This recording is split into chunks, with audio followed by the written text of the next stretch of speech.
감사합니다. 오늘 우리 함께 나눌 하나님의 말씀은 요한복음 4장 23절에서 24절 말씀입니다.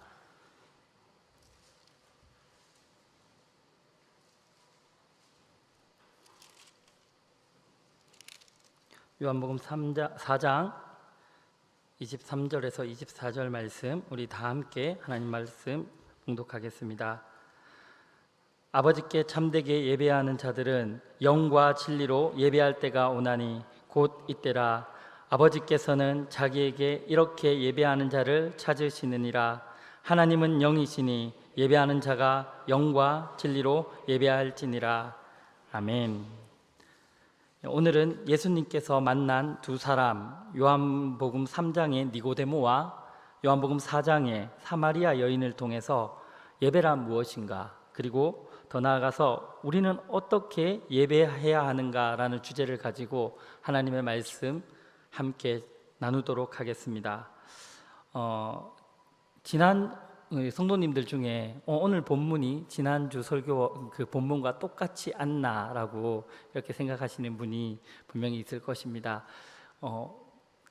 제가 이제 설교 계획표를 받을 때 한 달 전에 받게 되는데, 그때 미리 이 말씀을 이렇게 준비하고 있었습니다. 근데 지난주에 정영일 목사님께서 같은 본문의 말씀을 전하시기에 이거 바꿔야 되겠구나 하고 이렇게 바꾸는 가운데 있었는데, 정 목사님께서 우리가 서로 알지 못하는 가운데 하나님께서 같은 본문을 주시고 준비하게 하셨으면 그 가운데 하나님께서 우리 교회에게 이 예배를 통한 또 다른 말씀이 있지 않겠나, 이렇게 저한테 말씀을 하셔서 힘을 얻고 준비한 그대로 나누도록 하겠습니다.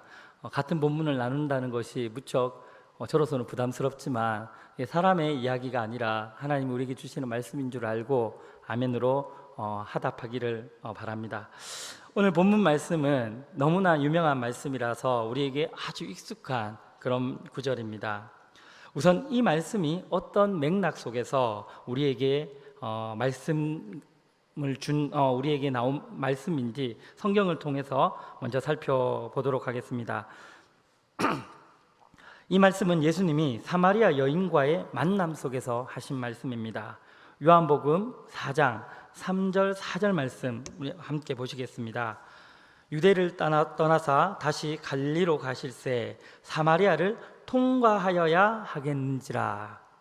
4절 말씀에 통과하여야겠다라는 그 주님의 말씀은 여기는 반드시 머스트죠. 반드시 그렇게 하겠다라는 주님의 강한 의지를 포함하고 있습니다. 예수님은 왜 사마리아 이 땅을 반드시 통과해야 했을까요? 사실 예수님은 사마리아 땅을 통과하실 이유가 없었습니다. 조금 더 정확하게 말씀드리면 통과해서는 안 되었습니다. 왜냐하면 그 이유가 BC 722년 아수르가 북이스라엘을 점령했을 때에 그들이 그 정치적 목적을 위해서 혼합 정책을 펼쳤습니다. 이 혼합 정책이라는 것은 종교와 그리고 그 혈통을 섞어버리는 것이죠. 그렇게 신앙과 혈통의 순수성을 목숨처럼 중요하게 여겼던 유대인들은 이렇게 섞여버린 변절한 그 사마리아인들을 무시하고 개돼지처럼 그렇게 취급을 했습니다. 그래서 유대인들은 사마리아 땅을 지나가지도 않았고 사마리아 사람들과 상종하지도 않았습니다.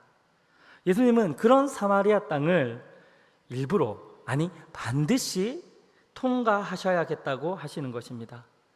왜냐하면 그 땅에 사마리아 여인이 있었기 때문입니다. 그녀를 만나기 위해 예수님이 사마리아 땅에 오셨습니다. 사마리아 여인이 그저 운이 좋아서 우연히 예수님을 만난 것이 아닙니다. 예수 그리스도 안에 결코 우연이란 없습니다. 하나님의 뜻과 계획하심이 있었던 것이죠. 창세전에 이미 계획하시고 택하신 그 하나님, 그 주님의 백성을 찾으시는 그 예수님의 열심이 사마리아 땅으로 반드시 가시게 하신 것입니다. 이어서 7절 말씀을 보시겠습니다. 사마리아 여자 한 사람이 물을 길르러 왔음에 예수께서 물을 좀 달라 하시니, 예수님이 단순히 목이 말라서 물을 요구하신 것이 아니겠죠. 지금 예수님은 사마리아 여인을 만나기 위해 일부러 사마리아 땅을 통과하셨고, 그리고 일부러 그 제자들을 물리셨습니다. 그녀에게 복음을 전하기 위해서죠. 예수님께서 사마리아 여인에게 복음을 전하시는 방법은 그녀의 목마름, 이 물을 통해서, 물 좀 달라는 이 요구를 통하여서 그녀의 목마름을 드러내시기 위함이었습니다. 요한복음 4장 13절부터 15절까지는 우리 함께 읽도록 하겠습니다. 요한복음 4장 13절부터 15절입니다. 시작. 예수께서 대답하여 이르시되 이 물을 마시는 자마다 다시 목마르려니와 내가 주는 물을 마시는 자는 영원히 목마르지 아니하리니 내가 주는 물은 그 속에서 영생하도록 솟아나는 샘물이 되리라. 여자가 이르되 주여 그런 물을 내게 주사 목마르지도 않고 또 여기 물 길르러 오지도 않게 하옵소서. 아멘. 지금 예수님과 사마리아 여인이 물에 대해서 그리고 목마름에 대해서 이야기를 나누고 있습니다. 그런데 예수님이 말씀하시는 물과 그리고 사마리아 여인이 생각하고 있는 물이 서로 다른 물입니다. 예수님은 지금 영원히 목마르지 않은 그 영적 그 생수에 대해서 말씀을 하고 계시는데, 사마리아 여인은 그저 육체적 목마름을 해결하는 그런 물로 이해하고 있었던 것입니다. 자, 잠깐 여기에서 스킵하고 니고데모 이야기, 요한복음 3장으로 가보겠습니다. 오늘 설교는 니고데모와 사마리아를 왔다 갔다, 그러니까 요한복음 3장과 요한복음 4장을 왔다 갔다 할 겁니다. 잘 따라오시기 바랍니다. 요한복음 3장 1절에서 5절입니다. 1절에서 먼저 3절까지 읽도록 하겠습니다. 제가 읽겠습니다. 그런데 바리새인 중에 니고데모라 하는 사람이 있으니 유대인의 지도자라. 그가 밤에 예수께 와서 이르되 랍비여, 우리가 당신은 하나님께로부터 오신 선생인 줄 아나이다. 하나님이 함께 하시지 아니하시면 당신이 행하시는 이 표적을 아무도 할 수 없음이니이다. 예수께서 대답하여 이르시되 진실로 진실로 내게 이르노니 사람이 거듭나지 아니하면 하나님의 나라를 볼 수 없느니라. 유대인이었고 랍비였던 지도자였던 니고데모가 지금 밤에 예수님께 찾아갑니다. 여러분, 왜 하필 밤이었을까요? 유력자였던 그 니고데모가 다른 유대인들, 다른 사람들의 눈을 아마 피하기 위해서 그렇게 밤에 움직였을 겁니다. 하지만 이 밤이라는 단어, 이 장치는 단순한 어떤 그런 이유가 아니라 지금 니고데모의 영적인 상태를 지금 말씀하고 있습니다. 유대인이었고 지도자였던, 가장 정말 인간적으로 봤을 때 높은 위치에 있는 그 니고데였지만 그는 밤에 속한 자라는 것입니다. 아직은 밤에 속한 자. 제가 지금 아직이라고 말씀드린 이유는 요한복음 19장 39절 때문입니다. 요한복음 19장 39절 제가 읽겠습니다. 일찍이 예수께 밤에 찾아왔던 니고데모도, 여기에 보시면 일찍이 밤에 찾아왔던 니고데모라고 말씀하고 있습니다. 요한복음 19장이거든요. 그러니까 일찍이 찾아왔던 그것은 3장의 이야기를 하고 있는 거죠. 지금 이 요한복음 19장의 내용은 십자가에 돌아가신 그 예수님의 그 시체를 장사하기 위해서 니고데모가 빌라도에게 찾아가는 장면입니다. 아까 말씀드린 것처럼 성경이 이 니고데모를 밤에 찾아왔던 니고데모라고 이렇게 말씀하고 있어요. 3장의 니고데모는 여러 사람의 눈을 피하여 예수님을 찾아오는 그런 나약한, 밤에 속한 그런 니고데모였습니다. 하지만 19장의 니고데모는 예수님, 그 모든 제자들이 예수님을 떠났음에도 불구하고 그가 예수님의 그 시체를 수습하기 위하여 담대히 빌라도에게 나아갔던 그런 니고데모였습니다. 3장의 밤에 속하였던 니고데모가 19장에 이제 빛으로 나온 것입니다. 여러분, 요한의 표현이 아주 디테일하고 섬세하지 않습니까? 이 요한복음 3장의 니고데모, 우리가 아직 보고 있는 3장의 니고데모는 밤에 속한 자였습니다. 아직 거듭남의 의미를 모르고 있었던 것이죠. 4절과 5절, 우리 계속해서 요한복음 3장 4절 5절을 같이 읽겠습니다. 니고데모가 이르되 사람이 늙으면 어떻게 날 수 있사옵나이까?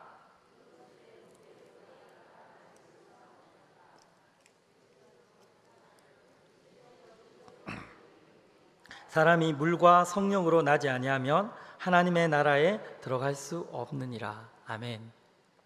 여기에서 물과 성령이라는 말은 헬라어 문법적으로 물, 즉 성령이라고 합니다. 그러니까 같은 말이라는 거죠. 물 이꼴 즉 성령. 그러니까 거듭나는 것은, 이 거듭남이라는 것은 오직 성령으로만 가능하다는 것입니다. 다시 말해 거듭남은 성령이 하시는 일이다. 성령의 사역이라는 것이죠. 예수님은 지금 그 사실을 니고데모를 통하여서 우리에게 말씀하시고 계시는 것입니다. 자, 다시 요한복음 3장 사마리아 여인 이야기로 돌아가겠습니다. 목마름과 생수에 대해 이야기하던 중에 예수님이 갑자기 그 사마리아 여인에게 생뚱맞은 그런 말씀을 하십니다. 요한복음 4장 16절입니다. 이르시되 가서 내 남편을 불러오라. 예수님은 목마름과 그 물에 대해 이야기하시다가 갑자기 남편 이야기로 이야기의 주제를 전환시키십니다. 예수님께서 사마리아 여인에게 남편을 부른 이유가 무엇일까요? 사마리아 여인에게 있어서의 그 남편이라는 것은 자신의 목마름을 채우는 그런 세상적인 방식이었습니다. 여러분, 사마리아 여인을 그저 도덕적으로 문란하고 부도덕한 그런 여인으로 보아서는 안 됩니다. 사마리아 여인은 세상의 방법으로 그 자신의 목마름을 채우려는 그 인간의 모습을 대표하고 있는 자입니다. 그런 의미에서 사마리아 여인은 바로 저와 여러분의 모습인 것입니다. 인간은 죄로 인해 하나님의 복을 상실한 이후에 끊임없는 그 영적 목마름을 목마름에 시달려 있습니다. 이 목마름은 오직 하나님으로만 채울 수 있는 그런 갈증입니다. 그러나 하나님을 떠난 사람들이 하나님으로 이것을 채울 수 없으니 세상의 방법, 부와 명예와 섹스, 도박, 술, 이런 많은 집착과 중독들로 자신의 목마름을 채우려고 합니다. 사마리아 여인도 자신의 이 목마름을 다른 여러 남편들을 통하여 채우려 하였던 것입니다. 지금 예수님은 바로 그 사마리아 여인의 잘못된 해갈 방법, 그 갈증을 푸는 그 잘못된 방법을 지금 들추어내고 계시는 것입니다. 주님은 사마리아 여인에게 너는 너의 목마름을 너의 남편들로 해갈할 수 있을 것이라고 생각하고 있겠지만 그런 것들로는 결코 그 목마름을 채울 수 없다. 그것을 채울 수 있는 것은 오직 나, 예수 그리스도뿐이다. 이렇게 예수님이 말씀하고 계신 것입니다. 자, 여기에서 니고데모와 사마리아 이 여인의 이야기를 비교를 해보도록 하겠습니다. 니고데모는 거듭나야 했습니다. 거듭나지 못하였기에 하나님 나라를 볼 수 없었고 예수님의 말씀을 이해할 수 없었습니다. 그 거듭남은 오직 성령의 사역이었습니다. 자기가 할 수 있는 일이 아니에요. 같은 맥락에서 사마리아 여인의 목마름을 해결할 수 있는 것은 세상의 남편이 아니라, 세상의 것이 아니라, 세상의 방법이 아니라 오직 우리의 영원한 신랑 대신 예수 그리스도 뿐이었습니다. 저는 이 니고데모의 이야기와 그리고 사마리아 여인의 이야기가 서로 다른 이야기가 아니라고 생각합니다. 두 인물을 비교해 보면 이런 같은 의미라는 것, 연결고리를 발견할 수 있는데 우리 PPT를 잠시 한번 보시겠습니다. 니고데모와 사마리아. 니고데모의 출신은 유대인입니다. 사마리아인은 정말 개처럼 여겼던 사마리아 여인이죠. 니고데모는 유력한 정치가였고 지도자 출신이었, 지위를 가진 사람이었습니다. 그러나 사마리아 여인은 여자죠. 그때 당시 여자는 수의 계수함에 들지도 못했습니다.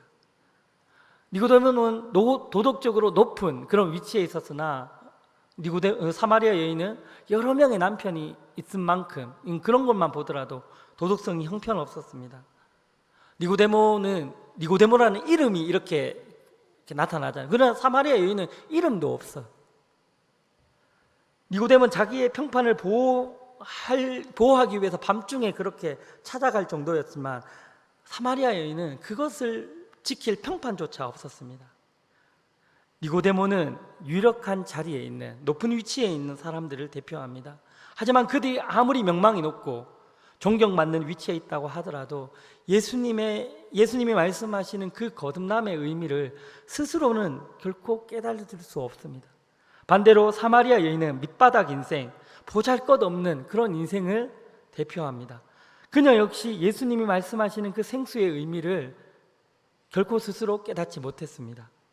이렇듯 양극단에 있는 두 사람을 통해서 자타가 공인하는 그 최고의 배경과 스펙을 가진 사람일지라도, 혹은 반대로 모두에게 무시당하는 하찮은 바닥 인생일지라도 결코 스스로 구원에 이를 수 없으며, 또한 하나님의 구원은 이러한 인생을 가리지 않는다라는 것을 지금 니고데모와 사마리아 여인의 이야기를 통해서 우리에게 말씀하고 계시는 것입니다. 정리하면 성경은 요한복음 3장과 그리고 요한복음 4장 이 말씀을 통하여서 구원의 길은 인간이 스스로 찾아갈 수 있는 것이 아니라 길이신 예수 그리스도께서 그 은혜의 선물로 우리에게 주시는 것이라는 것. 니고데모와 사마리아에게 찾아가셨던 것처럼 그렇게 우리에게 구원이 예수 그리스도가 오시는 것이라는 것을 말씀하고 있습니다. 특별히 사마리아 여인의 본문을 살펴보면 세 가지 전개의 흐름을 발견할 수 있습니다. 첫 번째는 생수 이야기로 시작을 하죠. 물에 대해서 이야기합니다. 그리고 두 번째 남편 이야기로 이렇게 전환됩니다. 그리고 세 번째 예배 이야기로 나아갑니다. 생수 이야기에서 남편 이야기로, 그리고 다음에 예배 이야기로. 자, 생수 이야기는 우리에게 목마름이 있다라는 것을 알려줍니다. 그리고 남편 이야기는 그 목마름을 해결하는 잘못된 방법, 우리가 잘못된 방법으로 그것들을 해결하고 있다는 것이죠. 그 다음에 오늘 본문의 말씀인 예배 이야기가 이어집니다. 그리고 이 예배는 거듭난 니고데모의 이야기와도 연장되는 그런 연결선에 있는 말씀입니다. 무슨 말입니까? 진짜 목마름을 깨달은 자, 거듭난 하나님의 백성들에게 나타나는 그 자연스러운 모습, 마땅한 모습은 예배라는 것입니다. 그런데 사마리아 여인은 우리가 조금 전에 살펴보았듯이 잘못된 방법으로, 인간적인 방법으로 그 목마름을 해결합니다. 부와 명예, 섹스, 도박, 그런 온갖 중독들을, 이런 것들을 통해서 그 우리가 가지고 있는 그 영적 목마름을 해결하려고 하는 것이죠. 근데 이 많은 그런 잘못된 해결 방법들이 있는데, 여러분 그 중에서 가장 악한 방법이 무엇인 줄 아십니까? 바로 잘못된 예배라는 것입니다. 출애굽기 32장 1절 말씀을 우리 함께 보겠습니다. 제가 읽겠습니다. 백성이 모세가 산에서 내려옴이 더딤을 보고 모여 백성이 아론에게 이르러 말하되 일어나라, 우리를 위하여 우리를 인도할 신을 만들라. 여러분 여기에 밑줄 그으셔야 합니다. 우리를 위하여 우리를 인도할 신을 만들라. 출애굽한 그 이스라엘 백성들이 시내산에서 그 모세가 십계명을 받을 동안에 이스라엘 백성들이 금송아지를 만들었습니다. 하나님 앞에 예배하겠다고 금송아지를 만들었어요. 그러나 그것은 결코 하나님에 대한 예배가 아니었습니다. 그것은 자기 자신을 위한 행위였습니다. 하나님 앞에 제사 드리는 것, 예배하는 것, 그것 얼마나 좋은 것입니까? 그러나 우리는 그 좋은 것마저 우리를 위하여, 얼마든지 나의 유익을 위해서 이용하고 있더라는 것이죠. 여러분 우상이 무엇입니까? 자기를 위하여 만들어낸 모든 것, 이것이 우상입니다. 우리가 하나님 그 자체가 아닌 하나님 손에 들려진 어떤 것을 위해, 우리의 유익을 위해 하나님을 예배한다면 그러한 행위가 바로 우상 숭배이며 잘못된 예배라는 것입니다. 우리도 잘못된 예배를 드릴 수 있습니다. 대표적인 예가 그 예배의 중심이 하나님이 아니라 내가 되어 있다라는 것이죠. 형식적이고 인간적인 그런 예배를 통하여서 내가 은혜 받고 내가 감동받아야 훌륭한 예배, 은혜로운 예배라고 생각을 합니다. 자신을 감동시키는데 실패한 예배는 예배가 아닌 것처럼 그렇게 생각하기도 합니다. 이는 예배의 주인이 하나님이 아니라 인간이 되어버린 가짜 예배입니다. 여러분 분명히 기억하셔야 합니다. 여러분이 이 자리에서 감동을 받든지 말든지, 은혜를 느꼈든지 아니든지, 여러분 그게 중요한 것이 아닙니다. 이 예배의 주인은 오직 하나님 한 분이십니다. 그러면 우리는 어떻게 예배해야 합니까? 하나님이 기뻐하시는 참된 예배는 어떤 것입니까? 오늘 본문이 그에 대해서 분명하게 답하고 있습니다. 우리 다시 한번 더 본문 말씀 요한복음 4장 23절 24절을 함께 읽겠습니다. 같이 읽겠습니다. 아버지께 참되게 예배하는 자들은 영과 진리로 예배할 때가 오나니 곧 이때라.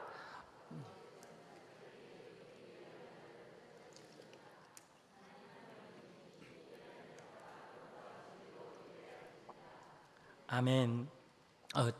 계속 물을 마시게 돼서 죄송합니다. 목마름이 있어서.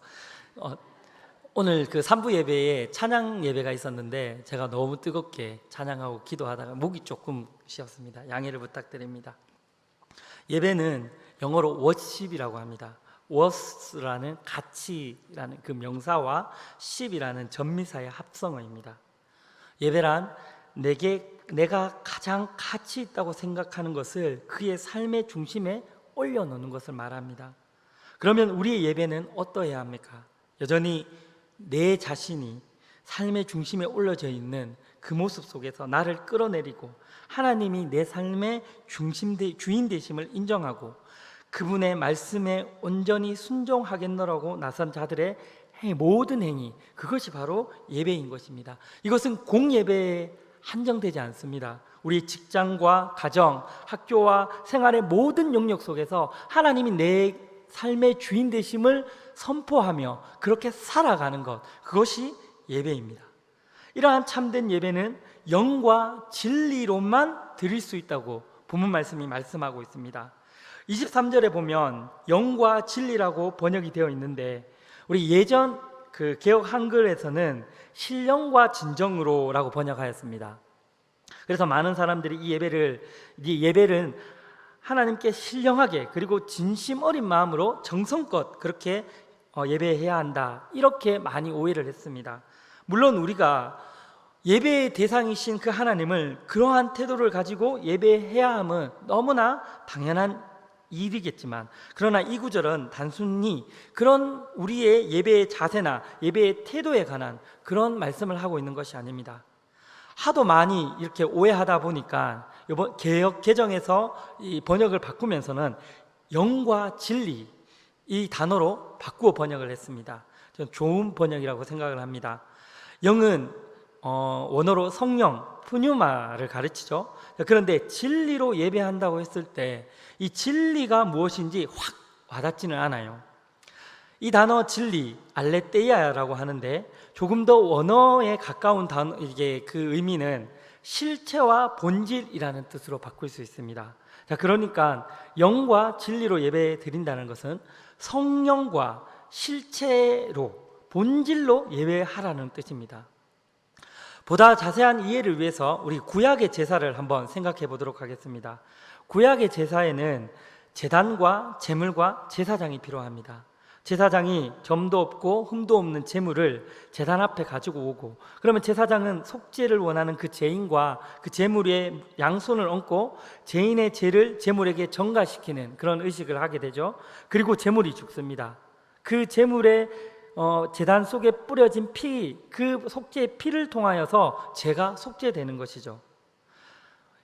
이 구약의 제사는 우리가 잘 알고 있듯이 자기 백성들의 죄를 위해서 제물로 드려지고 하늘과 땅 사이의 유일한 증보자 되신 그 제사장으로 오신 예수 그리스도의 사역을 모형으로 하고 있습니다. 즉 구약의 제사, 즉 제단과 제물과 제사장이 모두 예수 그리스도를 예표하고 있다는 것입니다. 그렇게 예수 그리스도를 모형으로 한 구약의 제사가 이제 실체이신 예수 그리스도가 오심으로 완전해진 것입니다. 그러므로 알레테이아, 즉 진리로 예배를 드린다라는 것은 이제 더 이상 모형이 아닌 실체이신 그 예수로 예배를 한다라는 뜻입니다. 자, 말씀을 정리하도록 하겠습니다. 우리는 어떻게 예배해야 합니까? 영과 진리로 예배해야 합니다. 성령으로 진리이신 그 예수 그리스도로 예배해야 합니다. 자, 그러면 예수로 예배한다라는 말은 무슨 의미일까요? 온전한 제사를 위하여 점도 없고 흠도 없는 어린 양 예수가 하나님께 드려졌듯이 성도의 삶 속에서 그 예수 그리스도의 성품이, 순결한 삶이, 그리고 예수의 온전한 순종이 우리의 것이 되어서 하나님 앞에 제물로 올라가야 한다는 것입니다. 그래서 예수 그리스도로 제물 삼아 예배하는 자는 반드시 그 예수의 삶이 하나님께 올려져야 합니다. 여러분, 예수의 삶 어떤 것입니까? 빌립보서 2장 5절 8절 우리 다 함께 읽겠습니다. 빌립보서 2장 5절 8절 말씀입니다. 같이 읽겠습니다. 너희 안에 이 마음을 품으라. 곧 그리스도 예수의 마음이니 그는 근본 하나님의 본체시나 하나님과 동등됨을 취할 것으로 여기지 아니하시고 오히려 자기를 비워 종의 형체를 가지사 사람들과 같이 되셨고 사람의 모양으로 나타나사 자기를 낮추시고 죽기까지 복종하셨으니 곧 십자가에 죽으심이라. 아멘. 자기를 낮추시고 죽기까지 하나님 아버지께 순종한 그 삶, 그 삶이 하나님께 예배하는 참된 예배자의 모습이라는 것입니다. 이렇듯 참된 예배는 자기 자신을 부인하고 십자가 지는 그 삶을 통하여 예수님의 삶이 우리의 삶을 통하여 드러나는 그런 전인격적인 예배를 의미합니다. 이러한 예배를 히브리서 13장 15절 16절은 이렇게 구체화하여 적용하고 있습니다. 우리 히브리서 13장 15절 16절 같이 읽겠습니다. 그러므로 우리는 예수로 말미암아 항상 찬송의 제사를 하나님께 드리자. 이는 그 이름을 증언하는 입술의 열매니라. 오직 선을 행함과 서로 나누어 주기를 잊지 말라. 하나님은 이같이 제사하는 자를 기뻐하시니라. 아멘. 오직 선을 행함과 나누어 주는 그 행위, 그러니까 하나님께 기뻐하시는 예배자의 삶은 이러한 모습으로 나타나게 되어 있다는 것입니다. 여러분, 이런 모습이 우리의 삶 속에서 반드시 열매로 나타나야 합니다. 이것이 예배하는 자의 삶인 것입니다. 이러한 삶이 그 어떤 예배의 형식이나 또는 그 예배의 방법의 차원에서 나타나는 것이 아니라 예수님을 인격적으로 만나는 그 인격적인 예수님과의 만남 속에서 우리의 삶으로 드러나는 것입니다. 우리가 그런 예배를 드리고 있는지 뒤돌아보기를 바랍니다.